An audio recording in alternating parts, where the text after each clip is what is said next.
Today, I've got something on my mind that I've been noticing more and more lately. Young people are absolutely obsessed with old things. We're talking vinyl records, typewriters, film cameras, rotary phones, items I grew up with that are now making a huge comeback. I'm 67 years old, and I've seen the world flip upside down more times than I can count. I went from spinning a rotary dial to calling my friends to swiping on a smartphone screen. I've watched vinyl records get pushed aside for cassettes, then CDs, and now streaming services that deliver music in an instant. So when I see kids in their teens and 20s hunting down these relics from decades past, I can't help but wonder, what's driving this fascination? Let me paint you a picture. My granddaughter, who's 22, came over for a few months ago and asked if I still had that old record player gathering dust in the attic. I hauled it down and we spent the afternoon getting it running again. She was over the moon flipping through my old jazz and rock albums, Miles Davis, the Rolling Stones, you name it. She went out and bought a few vinyls of her own. Modern bands I've never heard of, but on vinyl. I asked her why she bothered, and she said, "Just feels more real, Grandpa. Like I'm actually doing something when I listen to music." That stuck with me. Well, as someone who's lived through the shift from analog to digital, I think I've got a pretty unique lens on this. I've been on both sides, dialing numbers on a clunky phone and tapping away on apps. So today, I want to break down why I think young people are so drawn to old things. We'll explore the tactile experience, the simplicity, and control these objects offer, the sense of true ownership they provide, and of course, that pull of nostalgia. So grab a coffee or maybe a vintage soda and let's dive in. Now, one of the first things that jumps out at me is how much young people seem to love the feel of old objects. There's something, magical about the physicality, the clicks, the dials, the buttons, that you just don't get with today's touchscreens, right? Well, when I was a kid, everything was hands-on.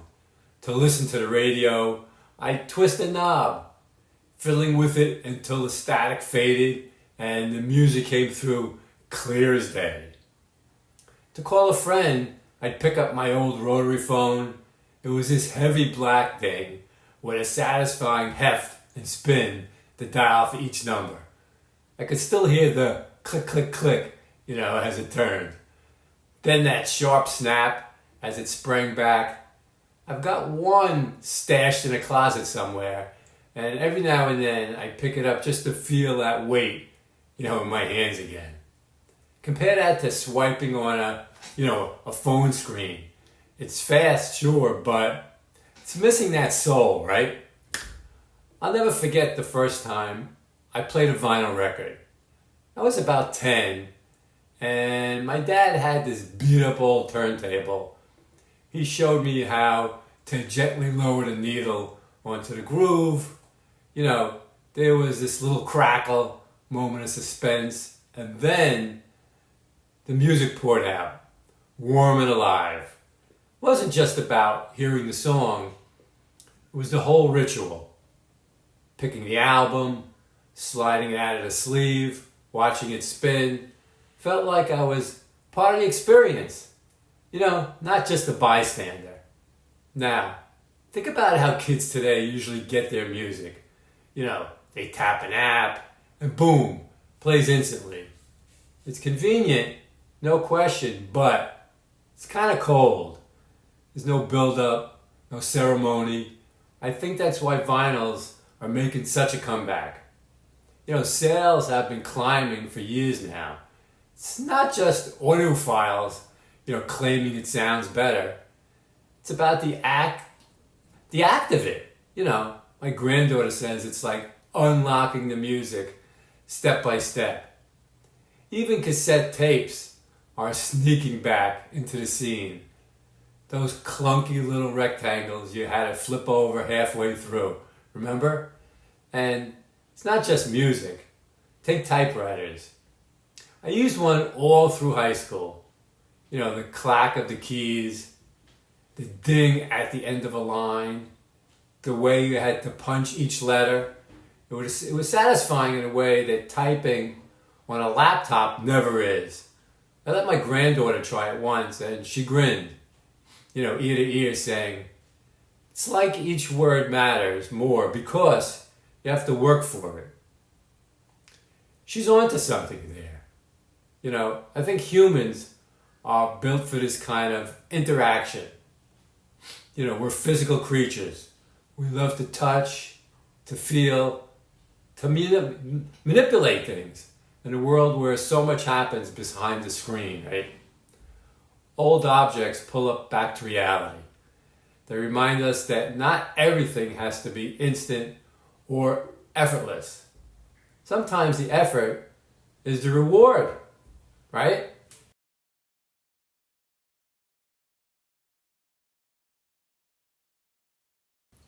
Now, let's talk about simplicity and the sense of control that comes with it. Back in my day, technology wasn't this mysterious black box it is now. You could actually understand it. Take it apart and fix it yourself, if it was broke. Take cars, for example. My first car was a 1967 Corvette, gorgeous silver machine, all curves and chrome. I'd pop the hood, and there it was, the engine, laid out like a map I could read. One summer, I decided to tackle the carburetor. I took it apart piece by piece, cleaned every little bit with a rag and some solvent, and, put it back together over a sweaty weekend. When I turned the key and that engine roared to life, smoother than I've ever been, felt like I've conquered the world, right?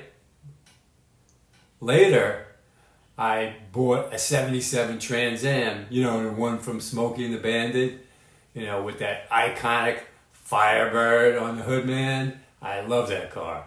I'd spend Saturdays tinkering with it, adjusting the timing, swapping out spark plugs, even fiddling with the suspension to get the ride just right. It wasn't always easy. I'd end up with grease to my elbows and a few scraped knuckles. But, it was straightforward. If something went wrong, I could trace the problem, hear a rattle, spot a leak, and fix it with a wrench and some elbow grease. It was way easier to work on. Now, compared to that modern cars, I've got a 2016 model sitting in my driveway, and it's a different beast entirely. Last year, the check engine light popped on. I opened the hood, took one look, and shut it right back. It was a jungle of wires, sensors, and computers, like staring into the guts of a robot. I couldn't touch it without risking a meltdown. So I hauled it to the dealership. They plugged in some high-tech diagnostic tool and charged me just to tell me a sensor needed replacing. Something I couldn't even do myself because it's all proprietary, right? All computers. It's not just cars either. I've got an old typewriter from the 50s. Still works like a dream. If a key jams, I could pop it open, see the levers and springs, and sort it out with a little patience. Now, try that with a laptop. Most of them are glued shut, and even swapping a battery feels like cracking a safe. My granddaughter tried fixing her phone once. She got the back off, saw the tiny chips and connectors, and gave up. It's like it doesn't want me to touch it, she said. It's true. Well, I think that's why young people are drawn to the simplicity. It's empowering in a world where modern tech locks you out with updates. Glitches and do not repair designs. Old things let you take charge. That Trans Am, it was mine in every sense. I knew every bolt, and they were built to last too. That typewriter's outlived every gadget I've owned. Plus, there's a learning curve that's rewarding. When you fix an old car or rewind a film camera, you're not just repairing it, you're mastering it. With new stuff, it's used it till it dies and toss it. Old things teach you skills that stick, right?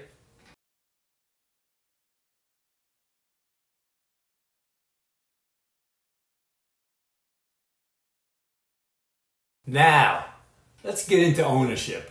Real, tangible ownership. With today's digital world, you don't truly own much. You subscribe to Spotify or Netflix, and they can jack up the price, shove in ads, or pull your favorite content without a heads up. It's frustrating, right? I remember when Netflix was fresh, movies on demand, no late fees, pure bliss. But now, it's getting pricier. Ads are creeping in, and I've lost how many times a show I was watching disappeared mid-season. Buddy of mine was deep into some sci-fi series. Halfway through it, it vanished. Because of some licensing nonsense. With physical stuff, it's not an issue. Buy a vinyl record or DVD, and it's yours for keeps. No one's sneaking in to take it back, right? Take my record collection. I've got albums from my teenage years, jazz, rock, a little classical. Each one's got a memory, tied to it. There's a Miles Davis record I played on my first date with my wife. I was so nervous, I nearly dropped the needle. Every time I spin it, I'm right back in that moment. Heart pounding. Or there's a Beatles album my dad handed me, when I turned 16. It's scratched and worn, but, it's a piece of our family history, right? Digital music's great for convenience, but it's slippery. A song can vanish from your playlist if the rights shift. Cloud storage, handy, but what if the service tanks or your account gets compromised, right? That happens. I've heard horror stories of people losing decades of photos that way. Physical objects don't play those games. They're yours, solid, dependable, and permanent, right? Young people are catching on to this. I think they're fed up, with the digital world's throwaway nature, where everything's rented, not owned, right? It's true. Collecting old stuff, whether it's VHS tapes, vintage books, or Polaroid cameras, gives them something real to hold on to. It's like building a personal treasure chest, a corner of the world that's theirs alone, right? And there's the look of it too. Old things have personality. Scratches, dents, faded labels. They've lived a life. Shiny new phone's sleek, but it's generic. A beat-up record or a weathered typewriter, it's one of a kind. In a sea of mass-produced sameness, right? That uniqueness stands out. It does.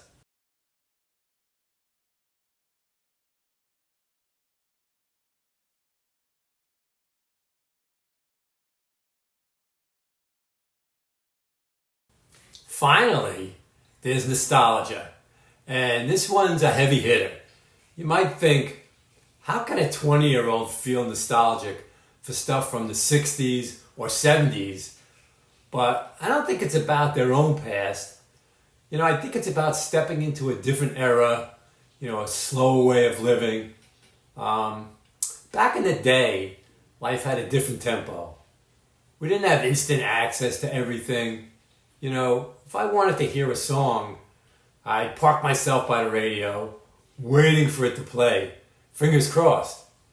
If I snapped a photo, I'd drop off the film and wait days, sometimes even weeks for it to be developed, to see how it turned out. That waiting built anticipation, but it made it special. Today it's all now, notifications, streaming, instant gratification. I think young people are craving, that slower rhythm. Using a film camera or playing a record lets them pause the chaos and savor the moment, right? It's not just the pace, it's the craftsmanship. Old stuff has a vibe. Take a vintage radio with its wooden case and big dials, or a classic car with its bold lines. There's an artistry there you don't see in today's sleek, minimalist designs. My granddaughter loves the look of her thrift store finds, old jackets, retro lamps. She says they've got soul. There's also this thrill of touching history. When you crank a phonograph or type on a manual typewriter, you're doing what people did decades, even a century ago. It's like a little portal to the past. Not just reading about it, but living it. In a world that's always racing forward, that connection to something enduring feels grounding, right? It does. But here's the twist. These kids didn't grow up at this stuff, yet they're still nostalgic for it. I think it's because they're longing for a world that feels less, frantic, more real. Today's got social media overload, right? Endless options, constant noise. Old things hint at a time when, you could focus one song, one photo, one task. Maybe that's romanticized, but it's the feeling that hooks them. Plus every old object carries a story. My granddaughter imagines her vintage finds before her and what those days were like. It's a way to link up with something bigger. It's true, right?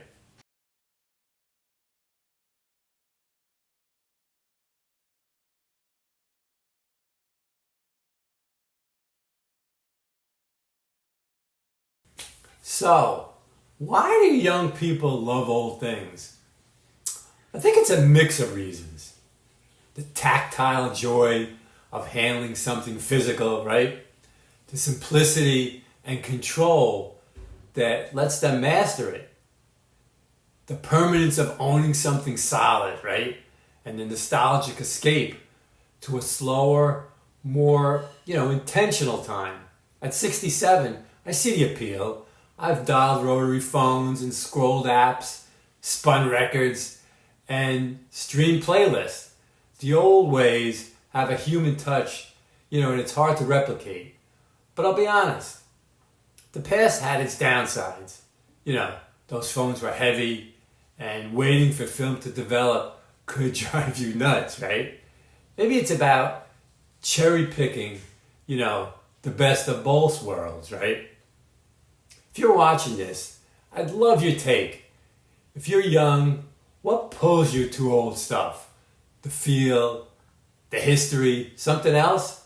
If you're my age or older, do you lean toward the classics, or are you all about new tech? Drop a comment. I'm dying to hear your stories. If you like this, hit that thumbs up and subscribe. Thanks for hanging out with me, and I'll catch you in the next one. Take care.